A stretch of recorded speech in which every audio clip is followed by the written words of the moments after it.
साधा ॲनिमल हा शब्द बोलता लिहिता न आल्यामुळे 3 वर्षाच्या मुलाला सख्ख्या आई आणि सावत्र बापानं बेदम मारहाण केली। या मारहाणीत पीडित मुलगा गंभीर जखमी झाला आहे। त्याच्यावर कांदिवलीतल्या जनशताब्दी रुग्णालयात उपचार सुरू आहेत।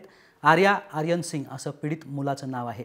आर्याची आई अकिरा आपल्या पहिल्या पतीला सोडून आर्यन सिंग यांच्यासोबत नालासोपारा इथल्या देवल अपार्टमेंटमध्ये राहते।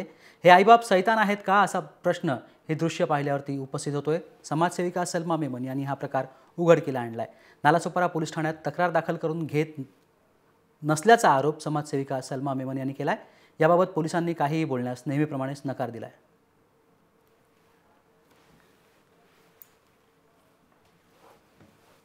ॲनिमल हा शब्द फक्त लिहिता आला नाही म्हणून सख्खी आई आणि सावत्र बाप या दोघांनी मारहाण केली आहे आणि तो मुलगा सध्या कांदिवलीतल्या जनशताब्दी रुग्णालयामध्ये उपचार घेतोय।